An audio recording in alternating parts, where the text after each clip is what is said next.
Une couverture rare de Nekomajin Z avec Goku signé par Akira Toriyama, vous l'avez peut-être déjà vu, mais c'est aujourd'hui ce qui va faire la petite actualité sur le site officiel de Dragon Ball. Donc on l'a relayé sur db-z.com, et comme on vous l'explique dans cet article, donc le site officiel vient de partager, comme toutes les 48 heures, une image qu'elle qualifie de rare, dessinée par Akira Toriyama. Donc cette image, elle servait de couverture au 5e chapitre de Nekomajin Z, qui a été publié jusqu'en 2005 dans le magazine Monthly Shonen Jump. Pour vous présenter brièvement l'œuvre, donc Nekomajin c'est un manga d'Akira Toriyama, il a été prépublié dans le Weekly Shonen Jump dans un premier temps, puis dans le Monthly Shonen Jump, tout ça entre avril 99 et février 2005. Il a été compilé en un tome, sorti en 2005 au Japon, chez l'éditeur Shueisha, puis en 2006 en France chez Glénat. Alors en gros, pour vous faire un petit synopsis rapide, les Nekomajin sont des créatures magiques qui ressemblent à des chats. C'est pas des chats, mais ils ressemblent à des chats, qui aiment faire des blagues, qui aiment pratiquer les arts martiaux. Et les chapitres intitulés Nekomajin Z mettent en scène un Nekomajin qui est le disciple de Goku. Donc il est confronté à des ennemis qui sont connus par les lecteurs de Dragon Ball, tels que les Saiyans.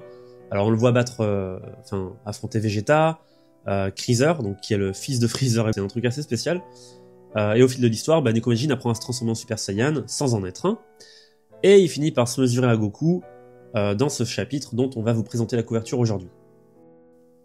Alors cette couverture avec Goku et Nekomajin, vous la voyez ici, au centre de l'écran, et en fait elle fait partie d'une autre suite de couvertures, puisque chaque chapitre avait une couverture.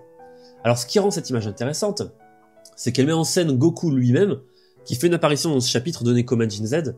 Donc ce manga, en fait, c'est un manga humoristique qui a été créé par Akira Toriyama après la fin de Dragon Ball Z et après la fin de Dragon Ball GT, et elle suit les aventures d'une créature mystérieuse, donc un chat anthropomorphe que vous voyez ici, qui s'appelle Nekomajin, et qui possède des pouvoirs surnaturels. Alors quand on dit pouvoirs surnaturels, c'est bien entendu tous les pouvoirs que vous voyez dans Dragon Ball. Il peut lancer des ki, des attaques de ki, il peut faire plein de dingueries.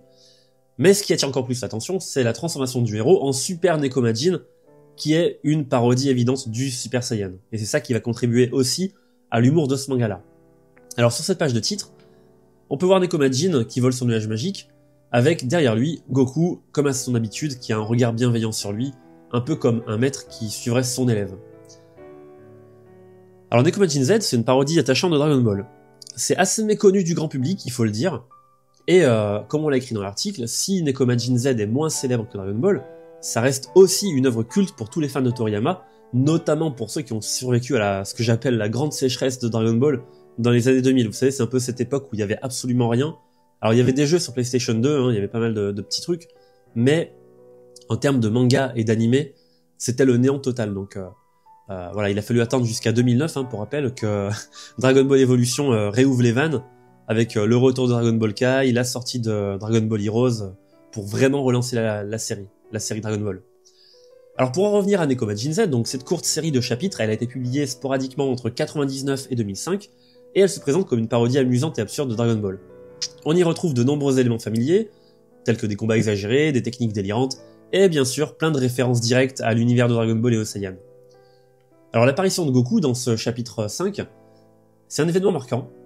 Déjà parce que c'est Goku, et parce que ça faisait super longtemps qu'on l'avait pas vu dans le manga, et du coup on a une espèce de crossover en fait entre Nekomajin Z et l'univers de Dragon Ball. Et comme on le dit tout le temps, ça se passe, on considère que tout ça se passe dans le Dragon World, dans le monde de Dragon Ball, puisque t'as du Jaco, t'as du Neko, t'as tous ces personnages-là de Toriyama qu'on considère, qu'on admet volontiers, contribuer au même monde en fait. Et c'est ça qui est cool.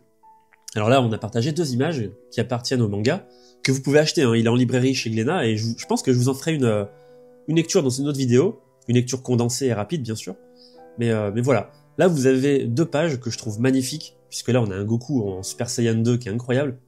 Alors c'est la version colorisée officielle, là vous avez la version Digital Color, mais si vous l'achetez en librairie, vous aurez la version noir et blanc, telle qu'elle est sortie dans le Monthly Shonen Jump. Voilà. Donc là, bon, je vais pas trop vous spoiler si vous l'avez pas encore lu, mais c'est vraiment un truc à voir quoi. Et il se passe plein d'autres dingueries, les interactions entre Goku et Neko s'arrêtent pas ici, il y a encore plein d'autres échanges entre eux qui sont vraiment bourrés d'humour.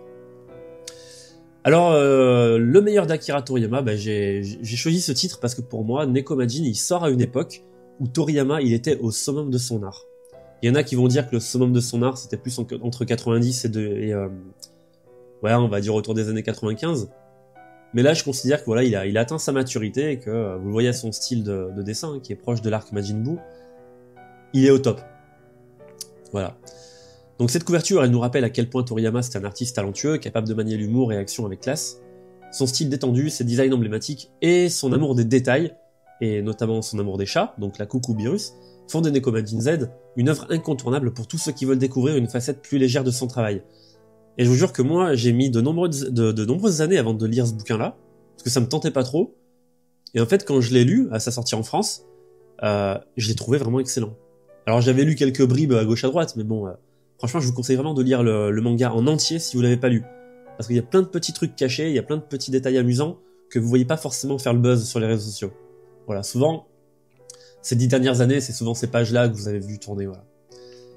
Et bien sûr, on rappelle aussi que, justement, Beerus, hein, c'est le chat d'Akira Toriyama, qui a inspiré le personnage de Beerus. Mais ça, c'est un autre article qu'on vous a mis ici, et qu'on vous invitera à voir à un autre moment. Voilà. En tout cas, pour en revenir à l'article avec notre ami Neko Majin, je vous encourage vraiment à aller le voir. Et en tout cas, je vous souhaite une bonne journée, bonne soirée, et à bientôt!